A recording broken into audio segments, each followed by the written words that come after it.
Hey YouTube, welcome back. This is part 2 of my series of videos on the Mark 1 SeL Omnidiver. And today, in this video, I wanted to talk about this amazing bracelet. So a lot of times, specs can be daunting. Online, this bracelet has a spec of being 24 millimeters wide. Now, coming from a lot of watches that I've had in the past, from Zinn, Seiko, 24 just sounds so daunting. It's only 2 extra millimeters from most of the watches at 22. And let me just say that the spec is very intimidating on paper. However, once you have this watch on wrist, this bracelet just disappears. This has to be, and what, in my opinion, the most comfortable bracelet I've ever worn. And that includes Rolex Jubilee or the Seiko SKX Jubilee. This bracelet wraps around, okay? So each link can do this, right? There's enough flexibility. There's also a little bit of flex in it where you can, it flexes around the wrist. It's also very airy. There is, if you're part of the hairy wrist crew,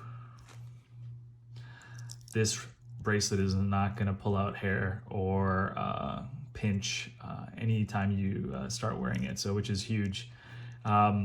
It fits the dynamic and the look of the watch. It actually looks like it's part of the watch and not, some of the watches I've had in the past, it's a huge head and then you've got this 22 millimeter bracelet or strap or rubber strap or whatever, and then that tapers down. I also initially was hung up on this being a 24 millimeter straight across diameter, or sorry, width. So that means there is no taper from the lugs down to the clasp. And to be honest, it doesn't make any difference. This watch wears so comfortably and so beautifully on this bracelet that it's a non-issue. Let's zoom in a bit and you can see here are some links. So you've got these external pieces and then you've got this internal piece. So here, I'm going to use my pointer.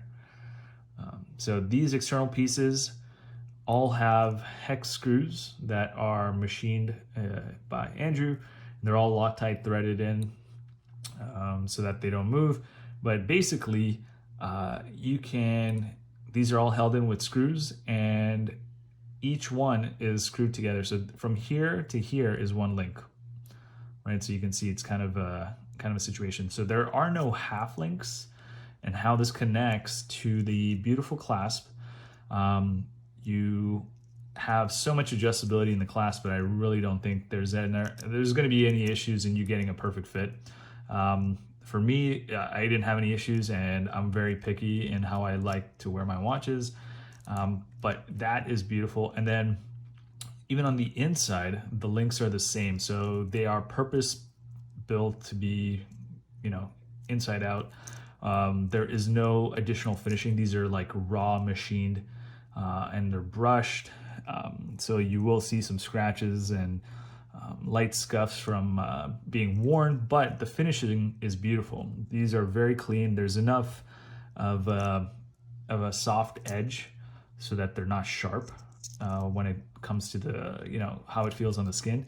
And again, just beautiful. Like you can take a look at this. This is how compressed I can get the bracelet. So very, very comfortable bracelet. And I think this is one of the coolest bracelets out there. In fact, I will be getting another Omnidiver and I just love the bracelet. And in fact, I wanted to get another one with the bracelet. So yeah, I think that covers this video for just a brief overview of the Omnidiver Mark 1 and its beautiful bracelet. If you can swing it, make sure you get the bracelet. The straps are cool, but the bracelet's where it's at. Once again, guys, thank you for joining me on this video. Like and subscribe. I am just doing this to raise awareness, obviously, for what is now my favorite microbrand. So if you have any thoughts or comments, please leave them below in the comments and I'll do my best to address them or make any additional videos. Cheers.